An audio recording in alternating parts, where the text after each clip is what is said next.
তো আবারও চলে আসলাম সেই রান্নার ভিডিও নিয়ে, মাংস রান্নার ভিডিও নিয়ে। তো চলো দেখো কিভাবে রান্না করে সব কিছু রেডি করে রেখেছি। মাংসতে আলু দিব, রসুন পেঁয়াজ সব কিছু কেটে রেডি করে রেখেছি। তো চলো দেখো আমার ভাত রান্না করা হয়ে গেছে। তো এখন আমি মাংসটা রান্না করব। তো দেখতেই পাচ্ছ মানে এখানে মশলা করবো, শিলনোড়ায় সব কিছু নিয়ে নিয়েছি। তো চলো দেখি কিভাবে রান্না করো। যারা জানো না অবশ্যই রান্নার ভিডিও পুরো ভিডিও দেখো, অবশ্যই কিছু শিখতে পারবে তোমরা ওই ভিডিওর মাধ্যমে। তার জন্য ভিডিওটা করা। আর সবাই কেমন আছো বলো, আশা করি সবাই ভালো আছো। আর আমি খুব ভালো আছি তোমাদের ভালোবাসায়। তো দেখো আমি কড়াই গরম করে মানে কড়াই তেল নিলাম অল্প পরিমাণে, ব্যাস গরম করে আমি মাংসটাকে ভাজবো। তো তোমরা সবাই এইভাবে ভালোবাসা দিয়ে পাশে থেকো, আমি সবার পাশে আছি আর পাশে থাকবো সবসময়। দেখো মাংসটাকে আমি দিয়ে দিলাম, বাস মাংসটাকে আমি ভাজবো কিন্তু অল্প পরিমাণে ভেজে লবণ আর হলুদ দিয়ে দেবো। এতে দেখতে পাচ্ছ তোমরা কিভাবে রান্না করছি।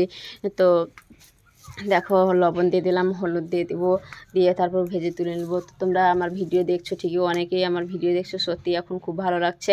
তো কিন্তু আমার ভিডিওতে সেরকম লাইক কমেন্ট পড়ছে না, কিন্তু তোমরা সবাই একটু ভিডিও দেখলে লাইক ভালো লাগলে সাবস্ক্রাইব করে পাশে থেকো। আর ভিডিওতে লাইক কমেন্ট করতে কেউ ভুলো না, অবশ্যই লাইক কমেন্ট করো। আর চ্যানেলটাকে সাবস্ক্রাইব করে সবাই পাশে থেকো, আমি সবার পাশে আছি। তো মাংসটাকে আমি ভেজে তুলে নিলাম, দেখতেই পাচ্ছ। তাই মাংসটাকে তুলে নিলাম, আবার আমি ভাজবো অন্য কিছু, সব কিছুকে ভেজে নেব আমি ভালো করে।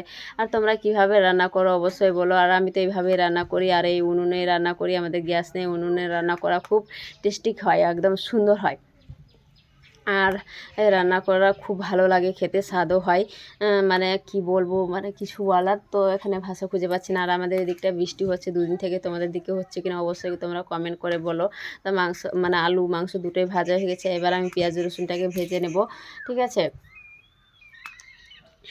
আর তোমরা কীভাবে রান্না করো, মাংস কীভাবে রান্না করো অবশ্যই তোমরাও কমেন্ট করে বলো। আর আমি তো এইভাবেই রান্না করি, কারণ এইভাবে রান্না করলে মাংসটাকে একটু ভেজে নিলে মানে গন্ধটা, সেই পোলট্রির গন্ধটা খুব কম পরিমাণে পাওয়া যায়, তার জন্য।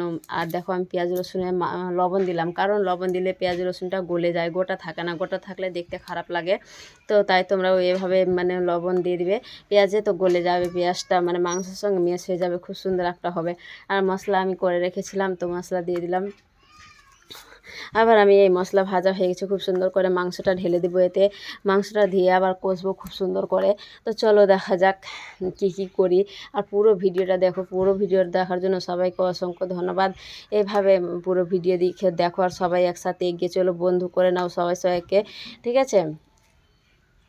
তো আর আমি তো মালদা থেকে, আর তোমরা কোথায় থেকে অবশ্যই কমেন্ট করে বলো, ঠিক আছে। আর দেখো মাংস মানে করে নিলাম, একটু জল দিয়ে সিদ্ধ করে করার পরে লবণ হলুদ দিয়ে দিলাম, দিয়ে তারপরে একটু আমি ভালো করে কষে নেবো। দেখতে পাচ্ছ কত সুন্দর হয়েছে রান্না করা, খুব সুন্দর হয়েছে, কিন্তু সেই স্বাদে এত সুন্দর লাগছে দেখতে, তো খেতে কত সুন্দর লাগবে বলো, সত্যি খুব সুন্দর।